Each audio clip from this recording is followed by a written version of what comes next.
Welcome to Bedtime Astronomy.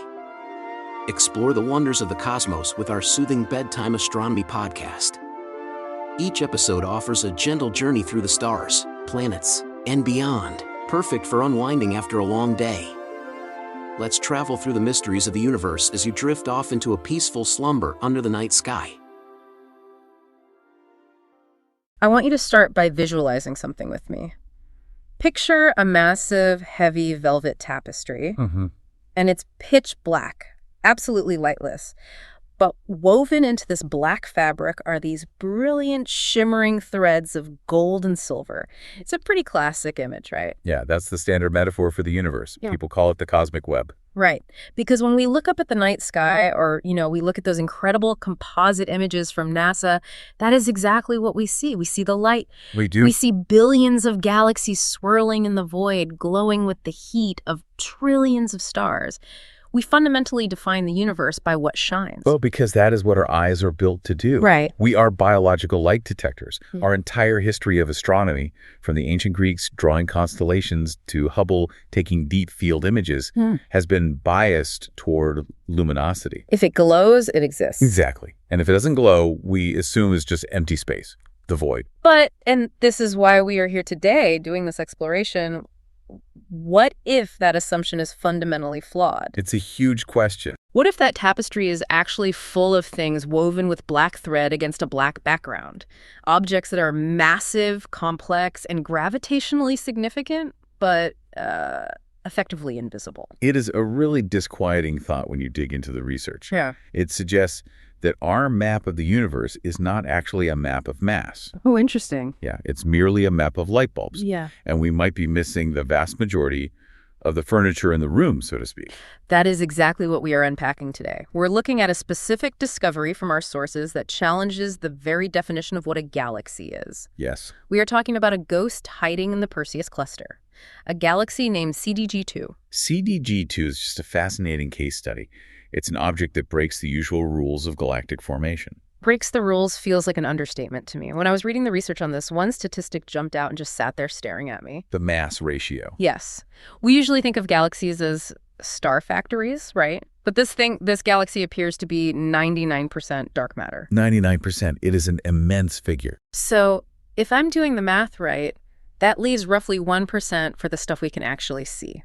The stars, the gas, the dust. The baryonic matter. Baryonic. Right, the normal stuff that makes up you, me, the Earth, and the Sun.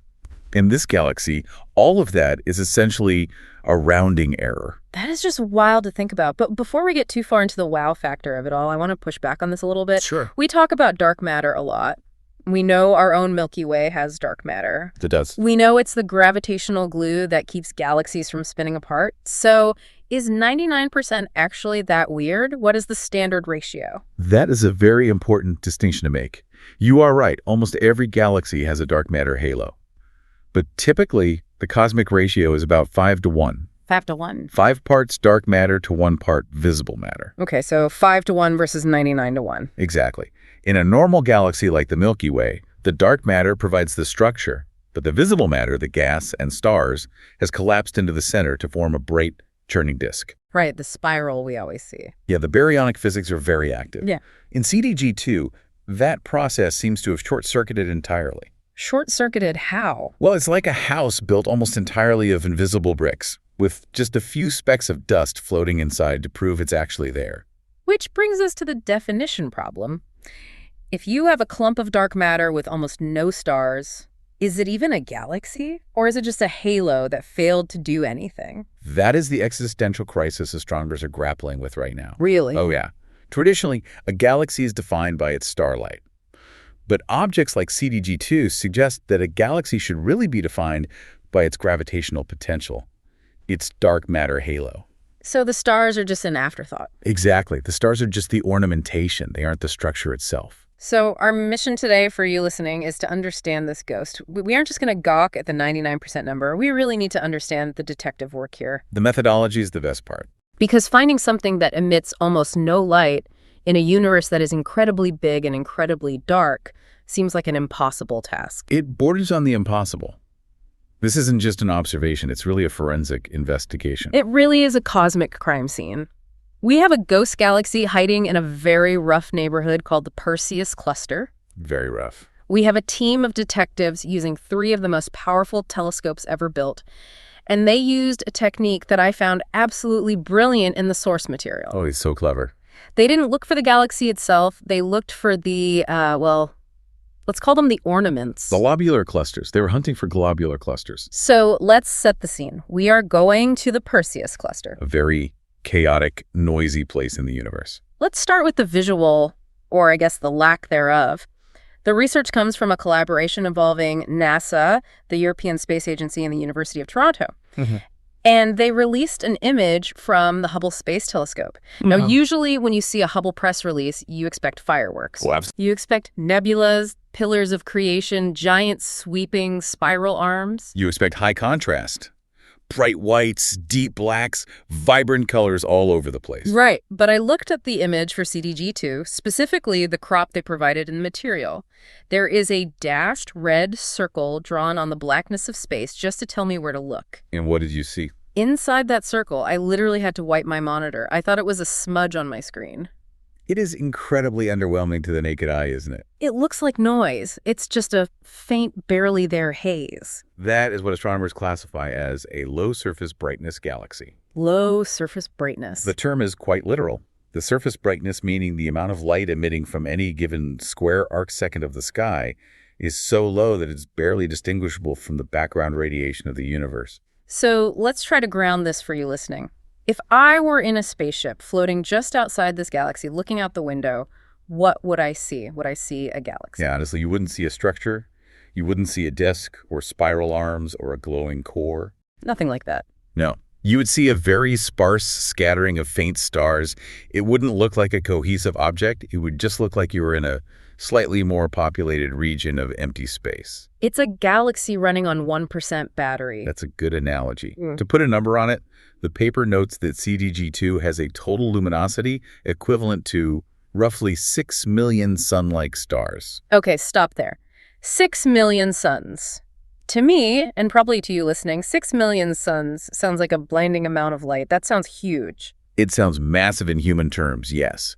But we have to adjust our scale to galactic terms. Okay, adjust it for me. For context, the Milky Way contains somewhere between 100 and 400 billion stars. Wow.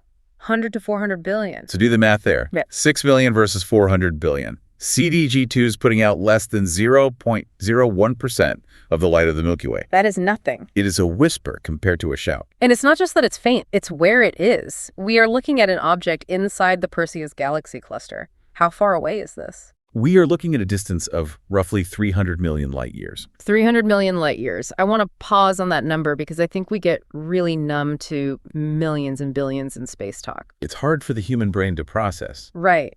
The light we are seeing from this faint smudge left the galaxy 300 million years ago.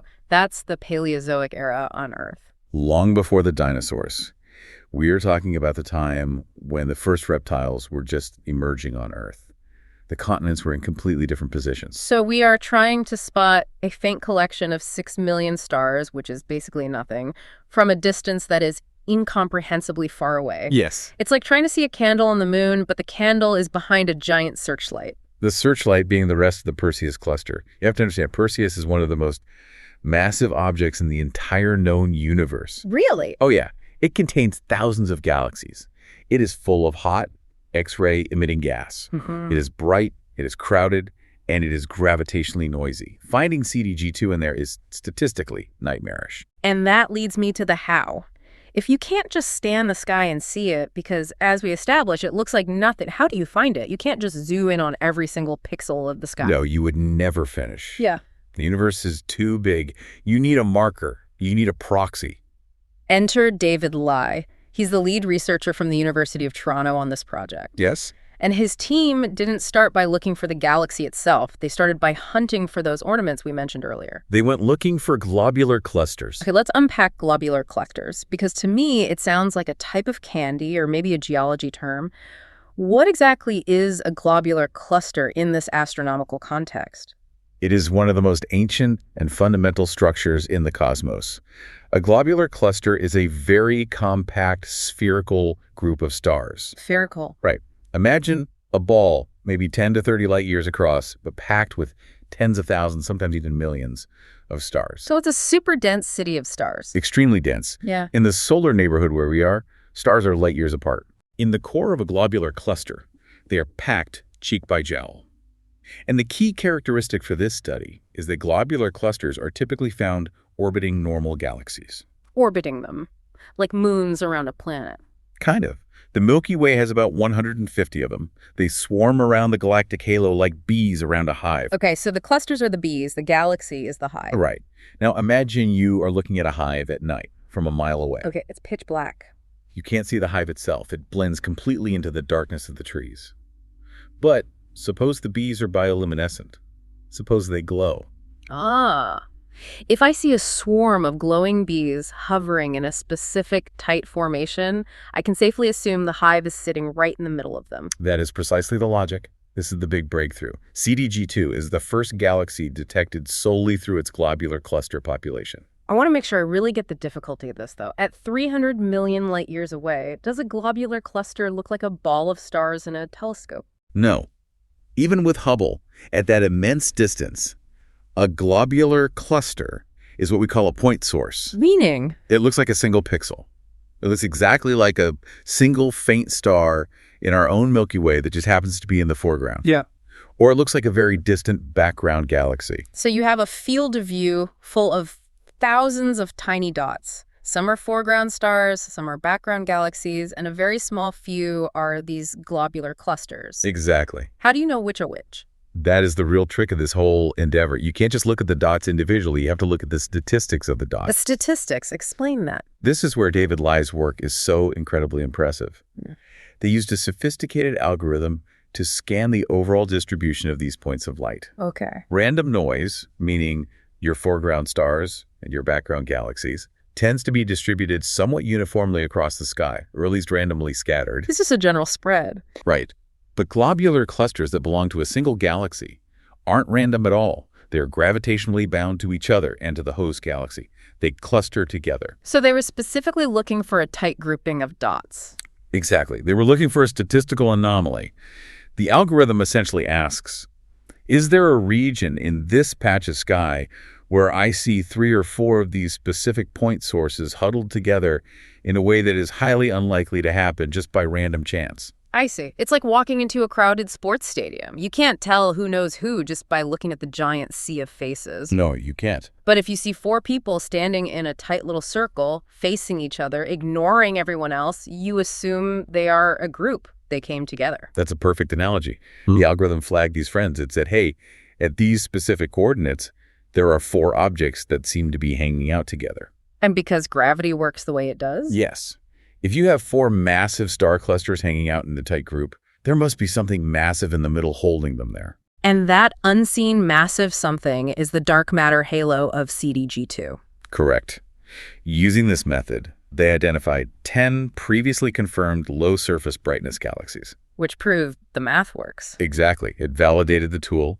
And then, using that validated tool, they found 2 new candidates. CDG2 was one of them. I love that so much. They didn't see the galaxy. They calculated that it absolutely must be there. It's a triumph of math as much as it is observation. Which is really where modern astronomy is heading as a field.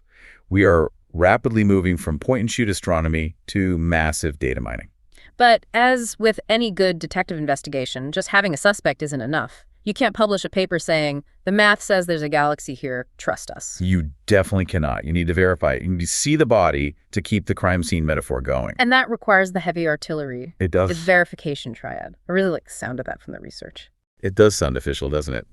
It refers to the 3 major observatories they used in tandem to confirm this candidate, because no single telescope on Earth or in space could do the whole job. Let's break down why that is. Why did they need 3 different telescopes? Let's start with the most famous one of the bunch, NASA's Hubble Space Telescope. Hubble is the sniper of the group. The sniper? Yes, it has incredible pinpoint resolution.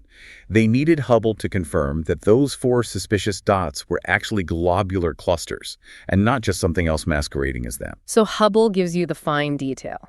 Hubble provided the sharpness to resolve the immediate local environment of those 4 points. Okay, so Hubble confirms the ornaments are real. Who is next in the triad? Next is ESA's Euclid Space Observatory, the European Space Agency. This is a newer mission, and it's critical for a totally different reason.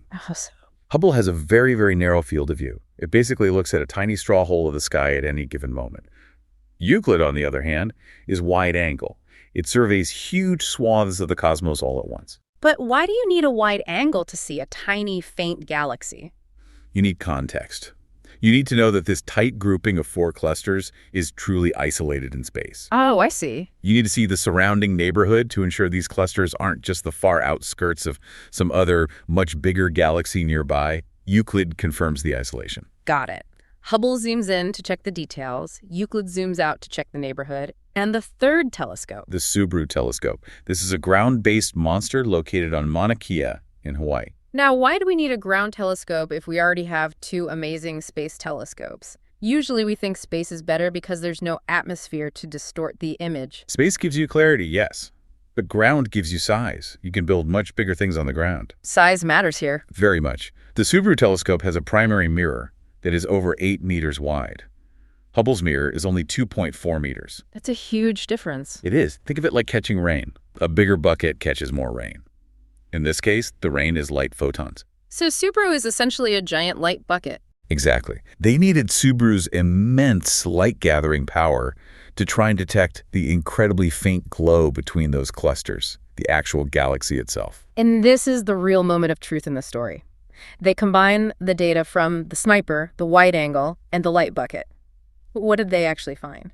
They found the ghost. When they processed the deep imaging, specifically looking at the empty space between those 4 globular clusters, they detected a signal. A signal, like a radio signal. An optical signal. A faint, diffuse structural glow. It wasn't just empty black space. There was a very, very weak stellar population surrounding those clusters. That is the body of the galaxy. That is the body. It confirmed once and for all the clusters weren't just randomly floating in the void. They were embedded in a dark matter halo. They were anchoring a hidden stellar population. So the Christmas tree analogy holds up perfectly. They saw the glowing ornaments, they did the math to prove they were a group, and when they turned up the exposure time with the big telescope, they finally saw the faint outline of the tree's branches. Precisely. And David Ley makes a very conservative but very interesting point here in the findings. What's that? He notes that given the mass calculations of the halo, these 4 clusters likely represent the entire globular cluster population of CDG2. Wait, only 4? You just said our Milky Way has 150. Yes. CDG2 is hanging on to these 4 clusters for dear life. They are the only major structural features it has left. That brings us to the why. This is the part of the exploration that really hooked me. We have a galaxy that is 99% dark matter, has almost no stars, and only 4 measly clusters. It's a barren place. Why is it so empty? Did it form this way right after the Big Bang, or did something terrible happen to it? Now we are moving from detection to forensics. We're looking at the cause of death. Or, perhaps more accurately, the cause of sterility. Sterility, that's a strong word for a galaxy. Well, a galaxy lives, in astronomical terms, as long as it forms new stars. Okay. To form stars, you need fuel. And the fuel of the universe is hydrogen gas. Cold, dense hydrogen gas. And the research says CDG2 has none of this gas. It is completely depleted. It is what we call gas poor. This means it stopped forming stars a very long time ago. It's a dormant system. So where did the gas go? Did it use it all up? No, the culprit is the environment, the Perseus Cluster itself. We mentioned earlier that Perseus is a rough neighborhood. Let's dig into what that actually means physically. Yeah, you mentioned it's chaotic and noisy. A galaxy cluster isn't just a collection of galaxies floating in a vacuum. The space between the galaxies is filled with something called the intracluster medium, or ICM. Intracluster medium. This is a plasma, a superheated gas that permeates the entire volume of the cluster. So space there is not a vacuum. It's not a vacuum in the way we usually think of deep space. It's very diffuse, sure, but it is physically there. And it's hot, millions of degrees hot. Now, I want you to imagine CDG2 falling into this cluster from the outside. Okay. It is moving at thousands of kilometers per second. Thousands of kilometers per second. So it's moving incredibly fast through this plasma soup. Exactly. Yeah. And even though the plasma is thin, when you hit it at 2,000 kilometers per second, it creates a massive amount of drag. It creates a physical wind. A cosmic headwind. We call this ram pressure. Yeah. The standard analogy we use to teach this is driving a convertible down the highway with the top down. Okay, I'm in the car, top is down. You have a stack of loose papers sitting on the passenger seat next to you. Those papers represent the hydrogen gas in the galaxy. Okay. It's fluffy, it's light, it's not gravitationally bound very tightly to the center. I can see exactly where this is going. You hit the gas pedal, you go up to 100 miles per hour, the ram pressure whips inside the car and rips the loose papers right out. The papers go flying out the back of the car. Right. But the car itself, the heavy steel chassis and the engine. The car keeps moving forward. The car represents the dark matter halo and the existing stars. They are massive and gravitationally bound tightly enough, or they simply don't interact with the wind, so they just plow right through the plasma. But the gas, the future potential for new stars, is violently stripped away. That is such a violent image. The galaxy is essentially being flayed alive as it falls into the cluster. It is a violent process. It's called ram pressure stripping. It effectively kills the galaxy. It completely removes its ability to grow or evolve. But wait a minute. Here's the plot hole for me. What's that? If the cosmic wind is strong enough to rip out all the gas, why are those 4 globular clusters still there? Why didn't the ornaments get blown off the tree with the leaves? This is a fantastic question, and it all comes down to density. Physics is all about density contrasts. Do you remember how I described a globular cluster a few minutes ago? A super dense ball of stars. Key words there, super dense. A globular cluster is not a stack of loose papers. It is a bowling ball. Ah, the bowling ball on the passenger seat. Right. If you have a 12-pound bowling ball on the passenger seat of your convertible and you drive 100 miles per hour, does the wind blow it out? No, it just sits there. The wind flows right over it. Exactly. The globular clusters are gravitationally tightly bound. They are tough little knots of matter. So they survive. They are highly resistant to gravitational tidal disruption, and they are way too dense to be pushed around by the ram pressure wind. So the galaxy gets stripped of its the gas, but the bowling balls, the globular clusters, stay behind. Precisely. They are ultimate survivors. They act as reliable tracers for us because they are the only things tough enough to survive the extreme environment of the Perseus Cluster. That really paints a picture of CDG2 not just as a weird scientific object, but almost as a survivor character in a story. It is. It's been battered, it's been stripped, and it's been starved of fuel for millions of years. But its dark matter skeleton and its 4 toughest star clusters are still hanging on. It's a ghost with a history. It tells the story of its own abuse just by its current state. This brings us to the bigger picture of our deep look today. We found this one ghost. We used this amazing new method, finding the clusters to find the galaxy. We verified it with the triad of telescopes. What does this mean for the future of astronomy? Is CDG2 a unicorn, a one-off anomaly, or are we about to find a whole herd of these things? The general consensus in the field is that we are definitely about to find a herd. This discovery is a proof of concept. It proves the tools work. It shows that the statistic method works in the real universe, and we are entering a golden age for this specific kind of low surface brightness detective work. The source material mentions some specific upcoming missions that are going to blow this wide open. Yes, there are several. We are currently in the era of Euclid, which is great, as we discussed, but coming up very soon, we have NASA's Nancy Grace Roman Space Telescope. The Roman telescope. I've heard this described by astronomers as Hubble with a panoramic lens. That is a very fair and accurate description. Roman has the same visual resolution as Hubble, so it can see those tiny, faint point source dots. But its field of view is 100 times larger. 100 times larger at the exact same sharpness. Yes. So instead of looking at a tiny patch of the Perseus cluster and hoping to get lucky, it can map the whole cluster and high resolution in one go. You'll be able to spot these globular cluster populations across huge swaths of the sky. That's incredible. And there's another one mentioned in the research too, the Rubin Observatory. The Rubin Observatory is a massive ground-based project currently being built in Chile. It is going to conduct what's called the Legacy Survey of Space and Time. Legacy Survey of Space and Time. What does that actually mean? Basically, it's going to make a high-definition movie of the entire southern sky, scanning the whole thing repeatedly every few nights. Every few nights. So we are going to go from having a few static snapshots to having a continuous moving stream of data. We are going to be drowning in data, petabytes of it. And that leads to the final necessary piece of the puzzle. We can't do this with human eyes anymore. The source mentions astronomers turning to artificial intelligence. It's inevitable. As we mentioned, finding CDG2 required complex statistical analysis of a relatively small area. Now imagine doing that for billions of objects detected by Rubin and Roman over the entire sky. A human astronomer cannot manually scan the sky for these tiny mathematical patterns. It would take lifetimes. You need a machine to find the needle in the haystack. More like you need a machine to find the needle in a stack of needles. Exactly. We are actively training machine learning algorithms to recognize the specific statistical fingerprint of these globular cluster groupings. So the AI will flag it. The AI will scan the data and say, hey, look at these specific coordinates. There is a 95% probability of a dark matter-dominated galaxy hiding there. And then the human astronomers will turn the big telescopes like Subaru or James Webb there to verify the body. So we are literally building machines to hunt for ghosts. We are automating the discovery of the invisible universe. It feels like we are on the edge of a major paradigm shift. For so long, we've thought of the universe as just the stuff we can see. But this suggests the universe is much, much more crowded than we thought. I think that is the inevitable conclusion here. We were realizing that our cosmic map has huge blank spots, not because nothing is there, but simply because we were wearing the wrong glasses.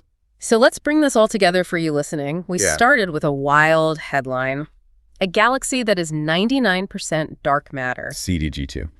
We learned that it's nearly invisible, just a faint scattering of stars 300 million light years away. A textbook low-surface brightness galaxy. We learned that the way David Lai and his team found it was sheer cleverness. They didn't look for the galaxy, they looked for its ornaments. 4 globular clusters huddled together in the background noise. Using advanced statistical clustering algorithms. We verified it with the Avengers of Astronomy, Hubble, Euclid, and Subaru, proving that there was indeed a faint diffuse glow holding those clusters together. Confirming the presence of the massive dark matter halo. And we learned that this galaxy is essentially a victim of its environment. It was stripped of its star-making gas by the ram pressure of the Perseus Cluster, leaving only the dark matter skeleton and the tough, dense clusters behind. A cosmic skeleton left out in the wind. So what is the big takeaway here? Why does this matter to the person listening right now on their commute or doing dishes? It matters because it fundamentally changes how we perceive reality on a cosmic scale. For all of human history, seeing is believing. In astronomy, light is matter. Right. This discovery tells us that the map is dangerously incomplete. There are massive continents on this cosmic map that we haven't drawn yet simply because they are dark. We are moving from a light-based cartography of the universe to a gravity-based one. We are finally seeing the bones of the universe, not just the glowing skin. Exactly. And that gives us a much more accurate picture of how the universe actually works and how it evolved. I want to leave you, the listener, with a thought that's been sticking with me since we started prepping this research. We found CDG2, this massive dark matter-dominated object, by spotting just 4 faint clusters. Just 4.